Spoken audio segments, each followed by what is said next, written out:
అవని కంటే ముందు వేదవతి కొడుకు గురించి తెలుసుకొని వాడిని అడ్డం తొలగించుకొని శ్రీకర్ని సొంతం చేసుకుందామని అనుకుంటే ఈ నర్సు నా ప్లాన్ అంతా నాశనం చేసింది. ఎవరు మీరు? ఎందుకొచ్చారు?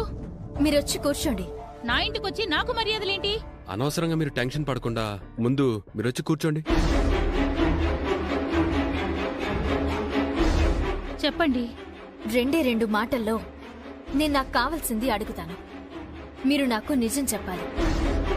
లేదంటే మీరు తీవ్రమైన పరిణామాలను ఎదుర్కోవాల్సొస్తుంది.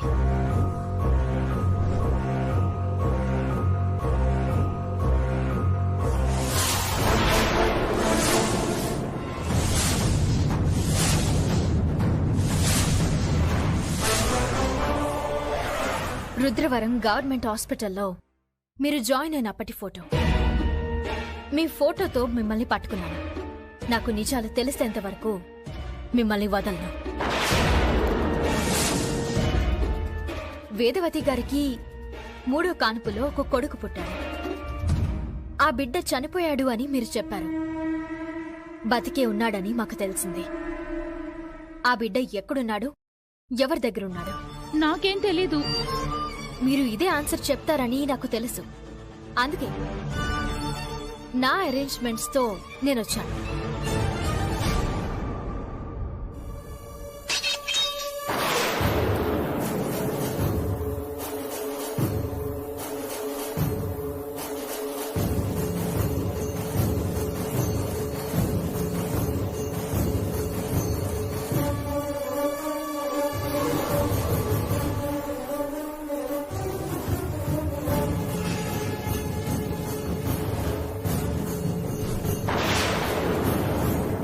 నాకు తెలిసిన సమాచారం ప్రకారం మీరు ఒంటరివారు. మరి ఆ శబ్దమేంటి? ఎవరున్నారు?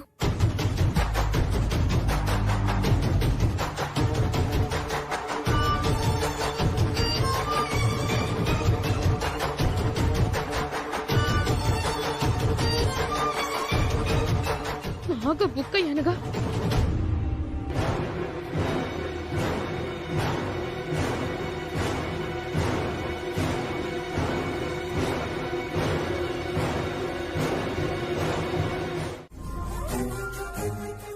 అత్తయ్య వాళ్ళు ఇచ్చిన మాట ప్రకారం శ్రీకర్ గారిని నాకు సొంతం చేస్తారు. నేను ఇది కలగనడం లేదు, వాస్తవంలో జరుగుతుంది. చూస్తూ ఉండు. నా మీద నీకింకా మోజు తగ్గలేదా? దాన్ని మోజు అనరు, ప్రేమ అని అంటారు. పెళ్ళైన వాడి మీద పుట్టేది ప్రేమ ఎలా అవుతుంది? మీకు పెళ్ళైందన్న నిజం తెలియక ముందు పుట్టింది కదా, అందుకే ప్రేమ అవుతుంది. నిజం తెలిసిన తర్వాత మనసు మార్చుకోవాలి కదా. నా మనసు అలా మారదు. నేను కోరుకున్నది నాకు దక్కాలి, అంతే. మీరు నా కళ్ళ ముందు చిలక గోరింకల్లా కలిసి తిరగడం నాకస్సలు నచ్చడం లేదు. మీరు పాలు నీళ్ళలా కలిసిపోవడం అస్సలు భరించలేకపోతున్నాను. పాలను నీళ్లను వేరు చేసే శక్తి హంసకుంటుందంటారు కదా, అలాగే మీ ఇద్దరిని వేరు చేసే శక్తి నాకుంది. నిజంగానే నువ్వు పగటి కలలుగా అంటున్నావు. అయితే నువ్వు జీవితాంతం ఏడుస్తూ బతకక తప్పదు. ఇంకా 4 రోజులే టైం ఉంది. ఆ తర్వాత మీరు విడిపోక తప్పదు. అప్పుడు జీవితాంతం ఏడ్చేది నేను కాదు, నువ్వు. అది నీ భ్రమ. ఎక్కడుందో తెలియని సూరమ్మని ఎలా పట్టుకుంటావ్? అదే కదా ఛాలెంజ్ అంటే. కళ్ళ ముందున్న మనిషిని కనిపెట్టడం పెద్ద కష్టమేముంది? కంటికి కనిపించని మనిషిని పట్టుకోవడంలోనే కదా కిక్కుంది. Wait and see baby. Bye.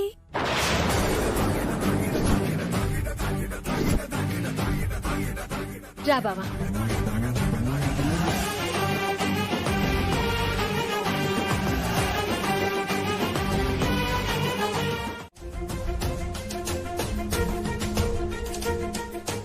రాశిని పట్టుకుంటే సూరమ్మ గురించి తెలిసింది.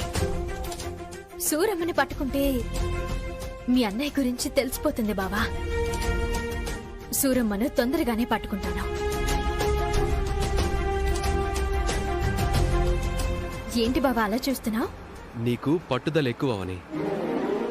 ఆడవాళ్లలో నీలాంటి వాళ్ళు చాలా తక్కువ మంది ఉంటారు.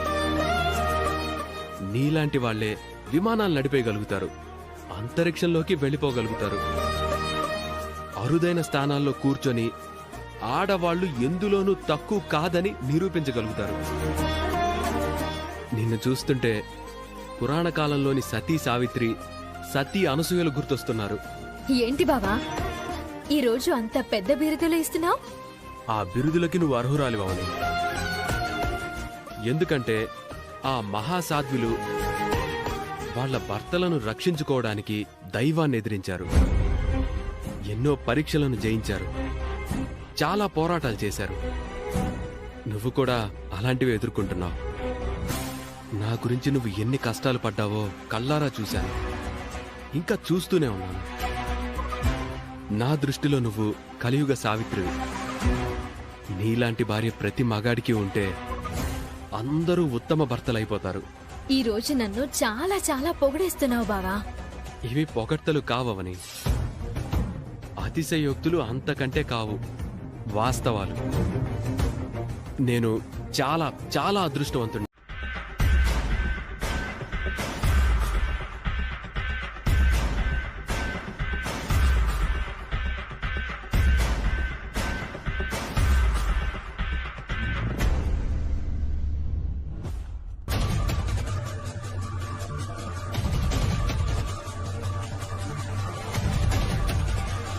ఇంకా 4 రోజులే ఉంది అవని. ఈ 4 రోజుల్లో నువ్వు సాధిస్తావనే నమ్మకం మాకు కలగడం లేదు. దీనికి నీ సమాధానం? నిన్ను సాధించాలని మీరు కోరుకుంటున్నారా, సాధించకూడదని మొక్కుకుంటున్నారా? అదేంటి అలా అనేసావు? మీ తీరు నాకు అలాగే కనిపిస్తుంది వదినా. అంటే రేపటి రోజు నువ్వు అనుకున్నది జరగకపోతే మీ వల్లనే ఇలా జరిగిందని మా మీదకు తోసేద్దామని ముందు నుంచే ప్లాన్ చేస్తున్నావా? మీ వల్ల కాదంటే చెప్పండి, నీ వల్ల అవుతుందా? అంజనం వేయిస్తా. వేయించు బావా. అంజనం వేయిస్తావో ఇంకేం చేస్తావో నీ ఇష్టం. ఏ రకంగా అయినా మా అన్నయ్య మాకు దొరికితే చాలు. అనవసరమైన వాదనలొద్దు. నువ్వు చెప్పిన సమయానికల్లా నా కొడుకు నా కళ్ళ ముందుండాలి. లేదంటే మనం ఆ రోజు అనుకున్న మాటలు అమలు జరిగిపోతాయి. నువ్వు శ్రీకర్ని వదిలి బయటికి పోవాల్సొస్తుంది. ఆ విషయం క్షణక్షణం గుర్తుంచుకుంటే బావుంటుంది. క్షణక్షణమే కాదు, ఆ సంగతి నీకు నిద్రలో కూడా గుర్తుంటే మంచిది. ఈ 4 రోజుల్లో మా అబ్బాయి మా కళ్ళ ముందు ఉండాలి, అంతే. ఒకదాని తర్వాత ఒకటి నాకు మంచి జరుగుతుంది. నేను వెళ్తున్న దారిలో రోజుకో విషయం బయటపడుతూనే ఉంది. అందుకే ఆ నమ్మకంతోనే చెప్తున్నాను, ఈ 4 రోజుల్లో నేను అనుకున్నది సాధిస్తాను. అవని ప్రయత్నాలకు ఎవ్వరు అడ్డుపడినా, ఎన్ని అవాంతరాలు క్రియేట్ చేసినా అవని ముందుకు దూసుకుపోతుంది, విజయం సాధిస్తుంది. పద బావా.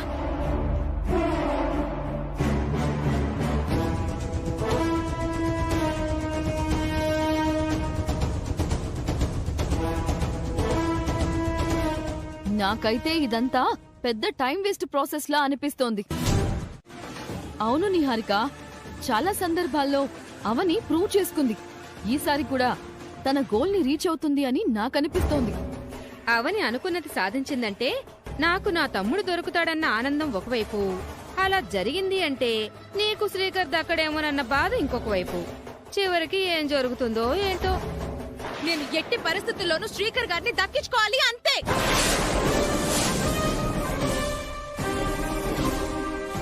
అలా జరగని పక్షంలో దొరికే కొడుకుతో నీ పెళ్లి తప్పదు. ముందు నుంచే నువ్వు మెంటల్ గా ప్రిపేర్ కావడం మంచిది. ఎలా అయితే ఏముంది నిహారిక, నువ్వు వేదవతి గారి కోడలు అని అనిపించుకోవడం ముఖ్యం కదా. లేదు పెద్దిరాజు గారు, నేను ప్రేమించింది శ్రీకర్ గారిని. నేను భర్తగా ఊహించుకుంది శ్రీకర్ గారిని. పెళ్లి పీటల మీద కూర్చున్నది శ్రీకర్ గారితో. శ్రీకర్ గారిని భర్తగా పొందకపోతే నా జన్మకి అర్థమే ఉండదు. సామెతలు చెప్పడంలో మీరు దిట్ట కదా వసంత గారు, ఆ మాత్రం అర్థం కాలేదా? అవని ప్రయత్నాలు కూడా అలా ఉన్నాయని దాని సారాంశం. ఓ అదే ఇప్పుడు తట్టింది. బుద్ధుందా అక్క నీకు? ఏంట్రా అలా అంటున్నావు? అరే అక్కను పట్టుకుని అంత మాట అంటావా? అక్కకే కాదు, నీకు వదినికి ఎవ్వరికి బుద్ధి లేదని అంటాను. ఎందుకలా అంటున్నావు శ్రీకర్? నిహారిక క్యారెక్టర్ గురించి మీకు తెలుసు. నిహారిక ఎలాంటి దుర్మార్గపు ఆలోచనతో మన ఇంట్లో విషపు పురుగులా తిరుగుతుందో అన్నీ మీకు తెలుసు. అయినా సరే మీరు నిహారికకు ఎలా సపోర్ట్ చేస్తున్నారు?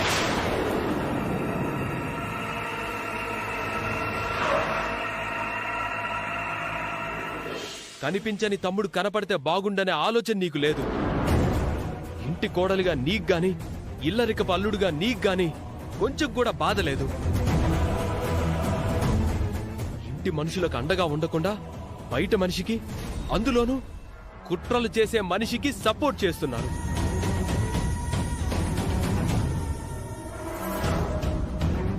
ఆడ శకునిలా నిహారిక పన్నాగాలు పన్నుతుంటే మీరంతా వంత పాడుతున్నారు. సిగ్గనిపించట్లేదా మీకు? ఎంతసేపు మీకు అవని మీద పంతమే తప్ప కుటుంబం పట్ల బాధ్యత లేదు. నాకు చాలా చాలా బాధగా ఉంది. వేదవతి గారు, వేదవతి గారు,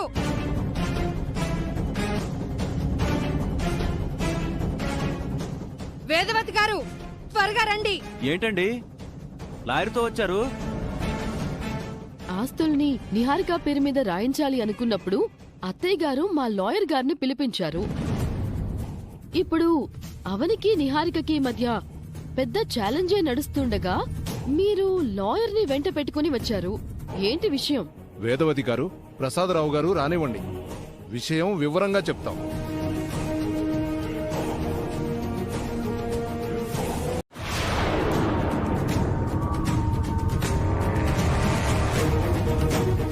నెమ్మదిగా అందరికీ అర్థమయ్యేలా చదవండి లాయర్ గారు. ముఖ్యంగా అవని శ్రీకర్లకి అర్థమయ్యేలా.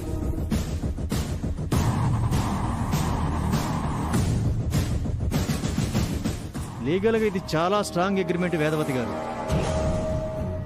ఇరు కుటుంబాల మధ్య గొడవలు రాకుండా ఒక సయోధ్య కుదిర్చేలాంటి అగ్రిమెంట్ ఇది. చదువుతాను, వినండి.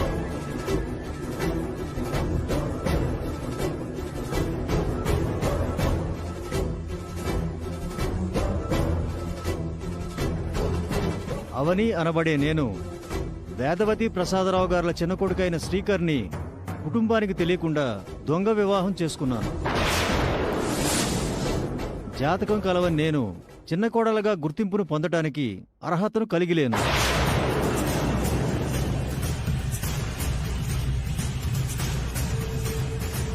వేదవతి గారి రెండో కుమారుణ్ణి, అనగా అజ్ఞాతంలో ఉన్న కుమారుణ్ణి గడువు దాటిన కుటుంబానికి అప్పగించని కారణంగా నా ఓటమిని నేను అంగీకరిస్తున్నాను.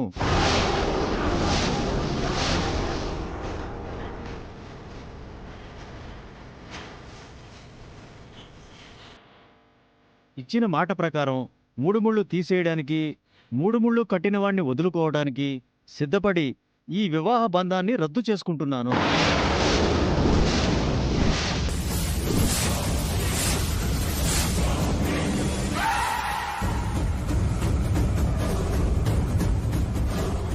మా బంధం తెగిన తర్వాత వేదవతి గారు తన కుమారుణ్ణి నిహారికకిచ్చి పెళ్లి చేసుకున్నట్టులో నాకెలాంటి అభ్యంతరం లేదని తెలియజేస్తున్నాను.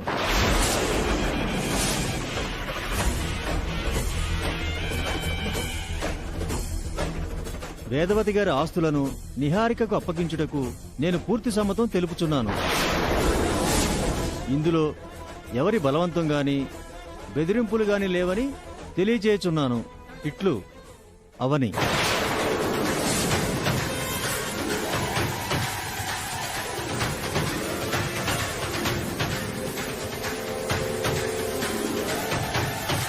2 రోజుల తర్వాత నువ్వు దీని మీద సంతకాలు చేయాల్సి ఉంటుంది. అంతా క్లియర్ గా అర్థమైంది కదా? తిహార్ జైలు నుంచి ఖైదీలకు తప్పించుకోవడం కష్టమన్నట్టు అవనిని భలే లాక్ చేసేశారుగా. లాక్ చేసేదేముంది? అవని ఇచ్చిన మాటే కదా, అవని చేసిన శపథమే కదా. చూడమ్మా, మీరు లాయర్ గారి చేత రాయించిన విధంగానే అంతా జరుగుతుంది. అందులో అనుమానమే లేదు. రేపు ఆ యాగానికి సంబంధించిన ఏర్పాట్లన్నీ నేను చేస్తాను. మీరు గుడికి రావడానికి సిద్ధంగా ఉండండి. శపథం చేసింది నువ్వు. నా కొడుకుని మా కళ్ళ ముందుకి తీసుకొస్తానని చెప్పింది నువ్వు. మరి మేమెందుకు యాగం చెయ్యాలి? లాస్ట్ మినిట్ లో ఏదో కొత్త స్కీమ్ ఆలోచించింది. మీరు అవని మాటలకు తలవపకండి అత్తయ్య గారు. అవునమ్మా, ఇందులో ఏదో తిరకాసుంది. నిన్నటి వరకు ఉన్న నమ్మకాలు, ధైర్యాలు సన్నగిల్లిపోయినట్టున్నాయి. అందుకే కొత్త ప్లాన్స్ వర్కౌట్ చేస్తుంది. వద్దత్తయ్య గారు, మీరు ఎక్కడికి వెళ్ళకండి. యాగాలే చేస్తుందో హోమాలే చేస్తుందో మనకి అనవసరం. మనకిచ్చిన మాట నిలబెట్టుకోవాలి, అంతే. నేను చేస్తున్న దాంట్లో కేవలం నా స్వార్థమే ఉందని ఆలోచించకండి.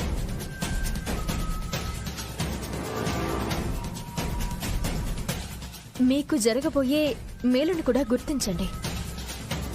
మీ కొడుకు మీ ముందుకు రావాలి అంటే పంతానికి పోకుండా తల్లిదండ్రులుగా మీరు చేయాల్సిన పనులు కూడా చెయ్యాలి. అందులో తప్పేం లేదు. ప్రతి దానిని నెగిటివ్గా ఆలోచించకండి, కాస్త పాజిటివ్గా ఆలోచించండి. అవని చెప్పింది న్యాయంగానే అనిపించింది వేద.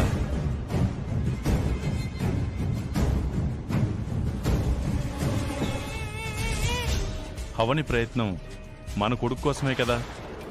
రేపు అవనికి ఆఖరి రోజు కాబట్టి మనం కాదనడం ధర్మం కాదు. మా బిడ్డ విషయంలో మాకు బాధ్యత ఉంది కాబట్టి మేము యాగం చేస్తాం. మేము యాగం దగ్గరికి రాకపోతే ఇదే వంకగా చూపించి మా ఇంట్లోనే తిష్ట వేసినా వేస్తాం.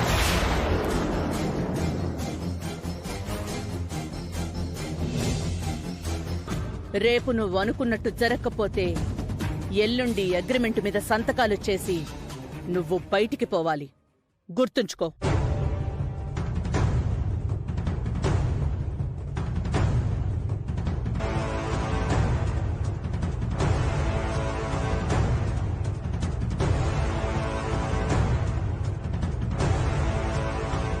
ఆఖరి నిమిషంలో అద్భుతాలు జరుగుతాయనే నమ్మకం నాకుందని నేను మీకు ముందే చెప్పాను కదా.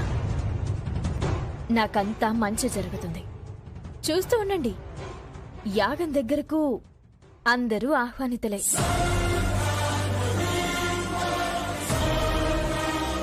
నీ ప్రయత్నాల్లో నువ్వు ఎక్కడా నిరుత్సాహపడకుండా ఉండటం కోసం నా వంతు బాధ్యతగా నేను చెయ్యాల్సింది చేశాను.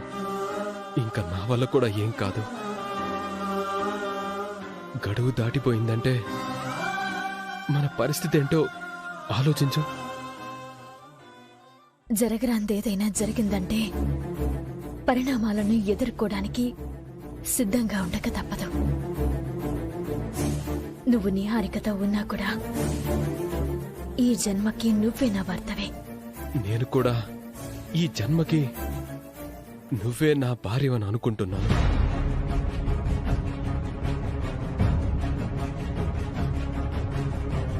అలా అని నేను నిహారికకు భర్తగా ఉండలేను. అంతకంటే నరకం మరొకటి ఉండదు.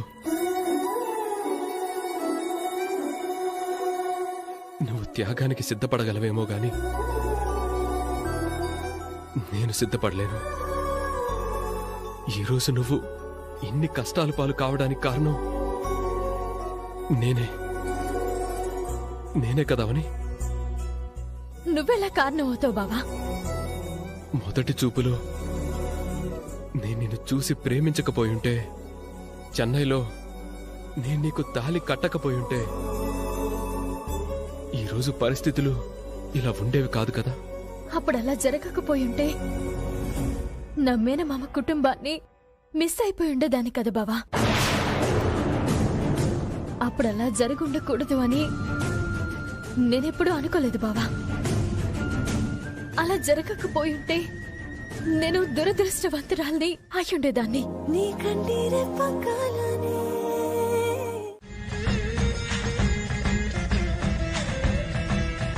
పంతులు గారు, అమ్మా యాగంలో కూర్చోబోయే పుణ్య దంపతులు వచ్చేశారు. నమస్కారం. నమస్కారం అమ్మా. మరో 10 నిమిషాల్లో కార్యక్రమం మొదలవుతుంది. సరే పంతులు గారు, నువ్వు చెప్పిన ప్రకారమే యాగం చేయడానికి గుడికొచ్చాం. ఇది నీకు ఆఖరి రోజు, ఆఖరి అవకాశం. మా అబ్బాయి ఆచూకీ తెలియకపోతే రేపు నువ్వు నా కొడుకుని వదిలి మా ఇంటి నుంచి బయటికి పోవాల్సుంటుంది. మామూలుగా కాదు, లాయర్ గారు తయారు చేసిన వివాహ బంధం రద్దు చేసుకునే అగ్రిమెంట్ మీద సంతకం చేసి మరీ వెళ్ళాలి. నీ ఆపరేషన్ అజ్ఞాత్ ఈ రోజుతో పూర్తి కాబోతోంది. విజయమో అపజయమో చూద్దాం. అంతిమ విజయం నాది అవుతుందని చెప్పాను కదా. విర్రవీగ కవని, ముందు యాగమైతే విజయవంతంగా పూర్తి చేయించు. అవని ఎన్ని మాటలన్నా రేపైతే శ్రీకర్ని వదులుకోక తప్పదు. మీరెంత వాదించుకున్నా మా సమస్యకు పరిష్కారం అంతా దైవం చేతిలో ఉంది. గొడవలు లేకుండా అందరం ప్రశాంతంగా యాగం చేసుకుందాం.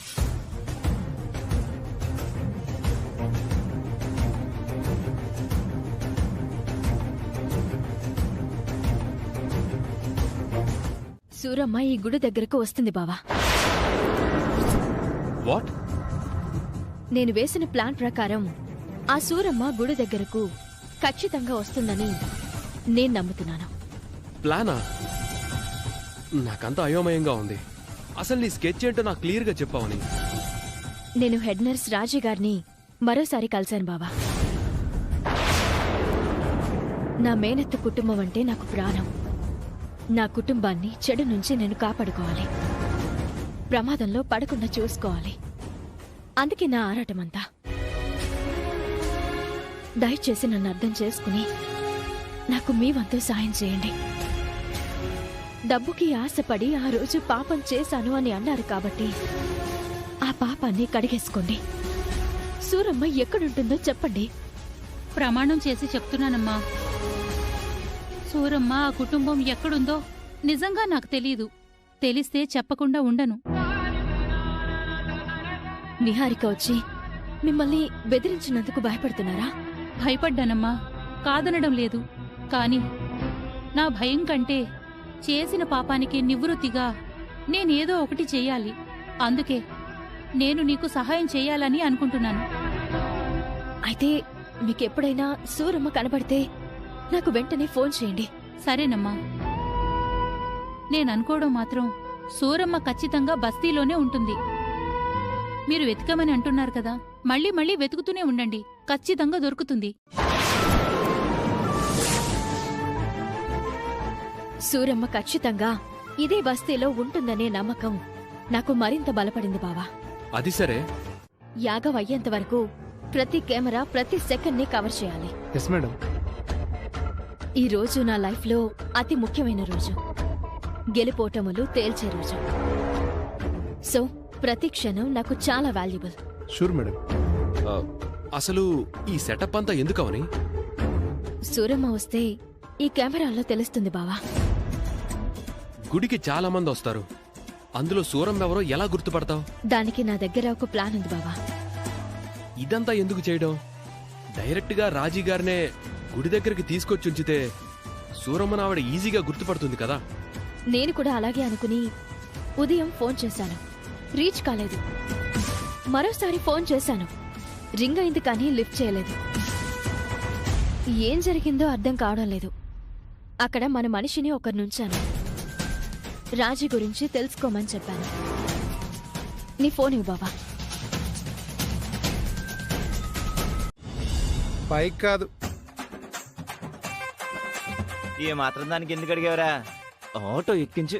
ఒరే కిట్టు, ఒరే కిట్టు, ఏంటి సూరే? నన్ను తొందరగా గుడి దగ్గర దించరా. పొద్దు పొద్దున్నే నీ ఎదవ భారం ఏంటే? నడుచుకుంటూ బా. మోకాళ్ళు నిప్పులురా. మా అయ్యవు కదూ, మా బాబు కదూ, నన్ను అక్కడ దించరా. ఈ మధ్య నీకు భక్తి విపరీతంగా పెరిగిపోతుందంటే. గుళ్ళో ఎవరో వెండికాయలు బహుమతిగా ఇస్తున్నారంట్రా. వెండికాయలా? ఎందుకంట? ఏదో మొక్కంట. మొక్క? అదేరా, ఎవరో ఏదో కోరిక నెరవేరాలని యాగం చేయించుకుంటున్నారంట. మన వీధిలోని ఆడవాళ్ళందరూ బయలుదేరి వెళ్తున్నారు. అక్కడికి వెళ్తేనే గాని మిగిలిన వివరాలు తెలియవు. మరి అలాంటి కుర్రాలకి ఏం బహుమతులు ఉండవా? బహుమతులు కేవలం ఆడవాళ్లకేనంట. అందులోనూ నాలాగా 50కి 60కి మధ్యలో ఉన్న వాళ్ళకేనంట. నేను రాను. ఇది నీకు వర్కౌట్ అవుతుంది గానీ నాకేం వర్కౌట్ అవుతుంది? కావాలంటే ఆ వెండి నాణం నీకే ఇస్తాన్రా. నిజంగానా? నిజంగారా, ఒట్టు. అయితే ఎక్కు తీసుకెళ్తా. తొందరగా పద. ఆగాగు. ఒక్క పోరి కూడా మన వంక చూడలేదంటే అంత వాల్యూ లేని పేసామంది.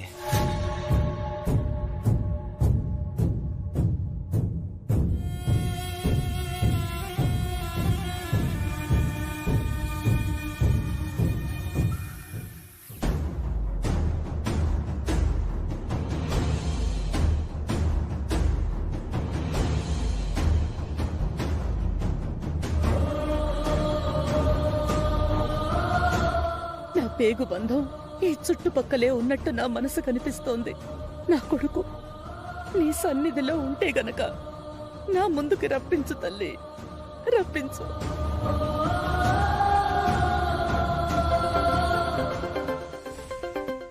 వసంత్ గారు, నేనిప్పుడే వస్తాను. సరే. చెప్పు శ్రవంతి, ఏంటి విశేషాలు?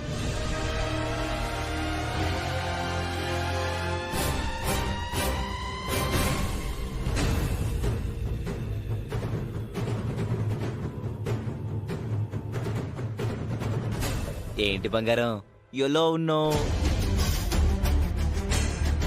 నీ వివరాలు తెలిస్తే గనక రోజు నీ ఇంటి ముందర నిలబడి నీకు లైన్ వేసేవాణ్ణి. నువ్వు నాకు పడేలా చేసుకుని తర్వాత నీ మెల్లో తాళి వేస్తా. గుళ్ళో పూజ అయిపోగానే నేనే వచ్చి కలుస్తానులే. నీతో ఒక ఇంపార్టెంట్ విషయం మాట్లాడాలి. ఈ జిందగీలా ఎంతో మందిని చూశాను, కానీ నేను నీకు మాత్రమే కనెక్ట్ అయ్యాను. నీ పేరు తెలీదు, నువ్వు ఎక్కడ ఉంటావో తెలీదు.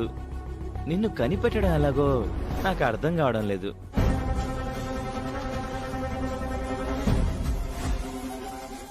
ఏ కిట్టుకు ఏక్ దిన్ ఆయాగా అని నేను అందరితో చెప్పుకుంటున్నాను. అది నీ వల్లనే నేను కరోడ్పతి అవుతానని అనిపిస్తోంది. తొందరగా నా ముందుకు రా బంగారం.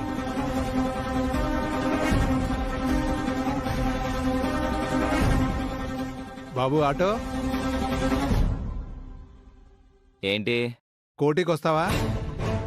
డబ్బులు ఇస్తే కోటి ఏంటి, ఊటీకైనా వస్తా. కూర్చో. ఈ ముసళ్ళు వచ్చేలోపు ఓ ట్రిప్ వేసి వచ్చేయాలి. సరే, నేను మళ్ళీ కాల్ చేస్తాను.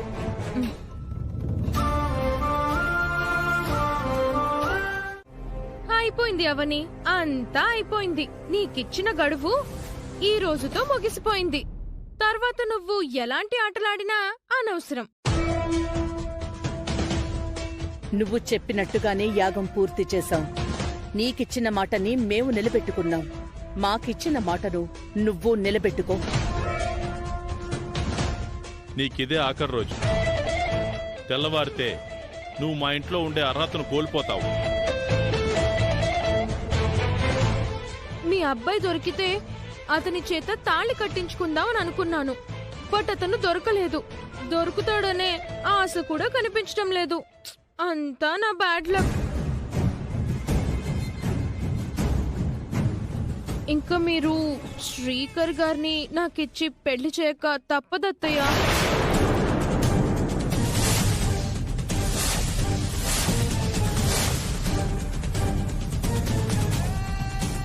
మా పెళ్ళైన తర్వాత మీ అబ్బాయిని నేను వెతికి తీసుకొస్తాను. మీరేం బాధపడకండి. మీ రెండో అబ్బాయికి మంచి అమ్మాయితో పెళ్లి జరిపిద్దాం. పదండి, బయలుదేరదాం.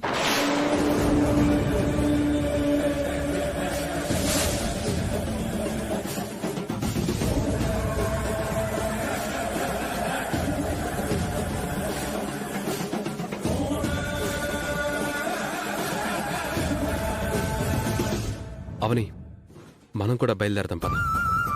నువ్వు వెళ్ళు బావా. నేను కాసేపు అయ్యాక మనం అవని మాటలు విని అనవసరంగా సమయాన్ని వృధా చేసుకున్నట్టు అనిపిస్తోందండి.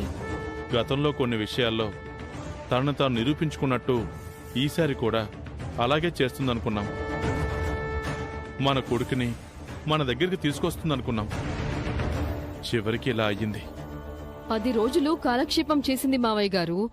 మనమే ఫూల్స్ మయ్యాం. మమ్మీ డాడీలు లాయర్తో రాగానే మనం అనుకున్నది మొదలు పెడదాం.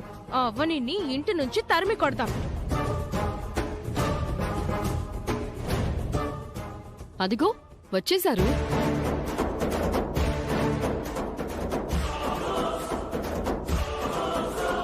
మేం రెడీ వేదవతి గారు. అవనిని శ్రీకర్ని పిలిపించండి. ఆలస్యం చేయకుండా ప్రాసెస్ ని మొదలు పెడదాం.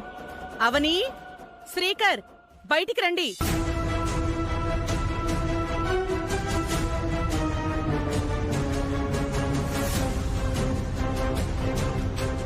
ఆహా, కట్టుదిట్టమైన ఏర్పాట్లు చేసుకుని లాయర్తో వచ్చేసారన్నమాట. అవును, అనుకున్న ప్రకారం అన్ని టైం టు టైం జరిగిపోతే మంచిది కదా. అవునవును.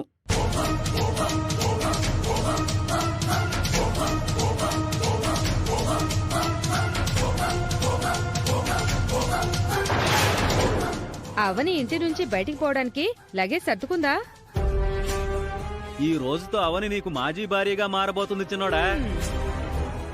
అవని బయటికి పోయాక అత్తయ్య మావయ్యలు మన పెళ్లికి ముహూర్తం పెట్టిస్తారు శ్రీకర్ గారు. రేయ్, ఇద్దరిని పిలిస్తే ఒక్కడవే వచ్చావేంటి? అవని ఏది? ఉదయం నుంచి ఫోన్ చేస్తుంటే స్విచ్ ఆఫ్ వస్తుంది. ఎక్కడికి వెళ్ళిందో తెలీదు. అందరికీ మొహం చూపించలేక మనం గంటయ్యక ముందే బయటికి పోయిందా? అదెలా కుదురుతుంది? అగ్రిమెంట్ మీద సంతకాలు చెయ్యాలి కదా.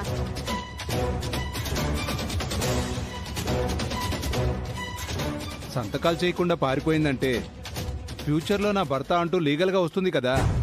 అవునవును, అవనిని అస్సలు నమ్మలేం. అందితే జుట్టు, అందకపోతే కాళ్ళు టైపు. సంతకాలు తీసుకోవటం చాలా ఉత్తమం. ఆమె వచ్చి ఏర్పాటు చేయండి. ఈలోగా డాక్యుమెంట్స్ మీద మీ సంతకాలు కూడా అవసరం ఉన్నాయి. ముందు మీరు సంతకాలు చేయండి వేదవతి గారు.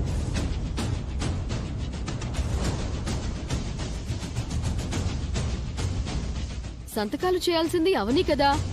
అత్తయ్య గారి సంతకాలతో పనేముంది? కోడలిగా నిహారికకు మాత్రమే అర్హత, అవకాశం ఉంది. అవనికి లేవని పెద్దల దగ్గర నుంచి కూడా డాక్యుమెంట్స్ అవసరం ఉంటుంది.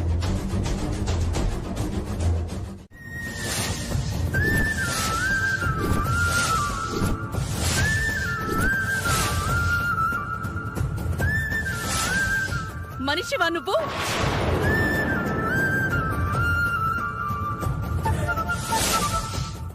ఆడదానివేనా నువ్వు? పవిత్రమైన వృత్తిలో ఉంటూ అంత పాపం చేస్తావా? దైవ సమానమైన వృత్తికి ద్రోహం చేసి నా బిడ్డని నాకు దూరం చేస్తావా? నన్ను క్షమించండి వేదవతి గారు. క్షమాపణ? నీలాంటి పాపికి క్షమాపణ? క్షమాభిక్షకు కూడా అర్హురాలివి కాదు నువ్వు.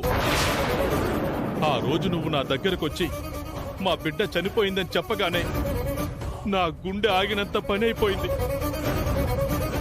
ఆ విషయం నా భార్యతో చెప్పడానికి నేనెంత నరకం అనుభవించానో తెలుసా నీకు?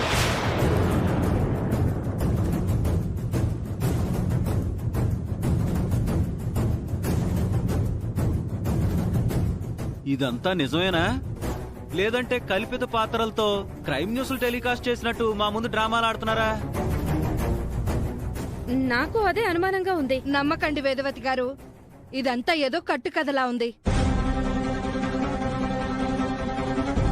అవును ప్రసాదరావు గారు, ఖచ్చితంగా మీ వెనకేదో గేమ్ ప్లాన్ జరుగుతుంది. కేమో ప్లానో కాదు, అవ్వని ఖచ్చితంగా రెండో కొడుకు గురించి కనిపెట్టేసిందని ఈ సాక్ష్యాలతోనే అర్థమైపోతుంది. కాన్పు చుట్టూ జరిగిన కథ గురించి చెప్తున్నావు కాని అత్తయ్య గారి రెండో కొడుకు గురించి నువ్వు చెప్పడం లేదు. అవునవును, అసలు వీళ్ళిద్దరితో మాకు పనేముంది? వీళ్ళు చెప్పింది నిజమని ఎలా నమ్మమంటావు? ఆ కొడుకును తీసుకొచ్చి ప్రూఫ్ చేస్తేనే కదా ఇదంతా నిజమని అనుకోవడానికి. నా కొడుకు ఎక్కడున్నాడు? ఎవరి దగ్గర ఉన్నాడు? ముందు ఆ విషయం చెప్పు. మా దగ్గరున్నాడు వేదవతి గారు.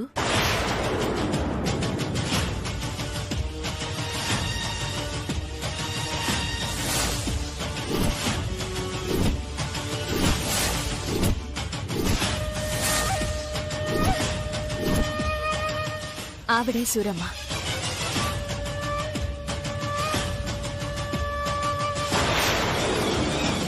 రండి సూరమ్మ గారు.